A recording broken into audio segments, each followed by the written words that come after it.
Much ಹಿಡಿದು reels ಮಾಡ್ತಿದ್ದ big boss ಮಾಜಿ ಸ್ಪರ್ಧಿಗಳಿಗೆ ಮತ್ತೊಂದು ಸಂಕಷ್ಟ ಎದುರಾಗಿದೆ. ರೀಲ್ಸ್ನಲ್ಲಿ ಬಳಸಿದ್ದು ರಿಯಾಲಿಟಿ ಶೋನಲ್ಲಿ ಬಳಸಿದ್ದ ಮಚ್ಚು ಒಂದೇನಾ ಅಂತ ಕ್ಲಾರಿಟಿ ತಗೊಳ್ಳೋಕೆ ಪೊಲೀಸರು ಒಂದು ಹೆಜ್ಜೆ ಮುಂದೆ ಹೋಗಿದ್ದಾರೆ. ಈ ಬಗ್ಗೆ ಒಂದು ಇಂಟ್ರೆಸ್ಟಿಂಗ್ ಸ್ಟೋರಿ ನಿಮ್ಮ ಮುಂದೆ ಹ್ಯಾವ್ ಅ ಲುಕ್. ಮಚ್ಚೇಶ್ವರರಿಗೆ ಮತ್ತೊಂದು ಶಾಕ್ ಕೊಟ್ಟ ಕಾಕಿ. ಮಚ್ಚಿನ ಕ್ಲಾರಿಟಿಗಾಗಿ ಮತ್ತಷ್ಟು ಕ್ಲಿಪ್ FSLಗೆ ರವಾನೆ.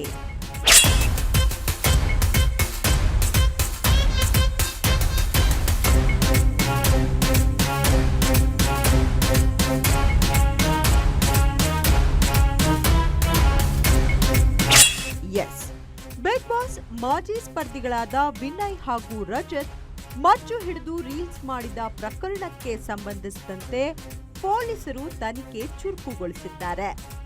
ರೀಲ್ಸ್ನಲ್ಲಿ ಬಳಸಿರೋ ಮಚ್ಚಿಗೂ ರಿಯಾಲಿಟಿ ಶೋನಲ್ಲಿ ಬಳಸಿರೋ ಮಚ್ಚಿಗೂ ಜೊತೆಗೆ ಜಪ್ತಿ ಮಾಡಿರೋ ಮಚ್ಚು ಒಂದೇನಾ ಅನ್ನೋದರ ಬಗ್ಗೆ ತನಿಖೆ ನಡೆಸೋದಕ್ಕೆ ಪೊಲೀಸರು ಮುಂದಾಗಿದ್ದಾರೆ.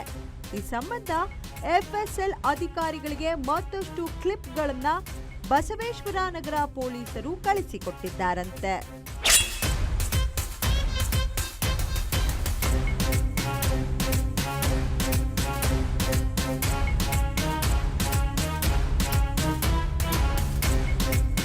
ಹೌದು, ರಜತ್ ವಿನಯ್ಗೆ ಪೊಲೀಸರು ವಿಚಾರಣೆಗೆಂದು ನೋಟಿಸ್ ಕೊಟ್ಟು ಕರೆದಾಗ ಬೇರೆ ಮಚ್ಚು ಪೊಲೀಸರಿಗೆ ಕೊಟ್ಟು ತನಿಖೆಯ ದಾರಿ ತಪ್ಪಿಸಿದ್ದಾರೆಂದು ಪೊಲೀಸರು ಮತ್ತೆ ವಿನಯ್ ರಜತ್ರನ್ನ ಬಂಧಿಸಿ 2 ದಿನಗಳ ಕಾಲ ಪೊಲೀಸ್ ಕಸ್ಟಡಿಗೆ ಪಡೆದುಕೊಂಡಿದ್ರು.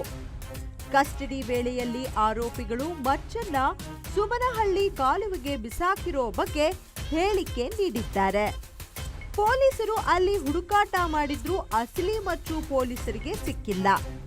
ಹೀಗಾಗಿ ಪೊಲೀಸರು ರೀಲ್ಸ್ನಲ್ಲಿ ಬಳಸಿರೋ ಮಚ್ಚು, ಸೀಸ್ ಮಾಡಿರೋ ಮಚ್ಚು ಬೇರೆ ಅನ್ನೋದರ ತನಿಖೆಗೆ ಮುಂದಾಗಿದ್ದಾರೆ.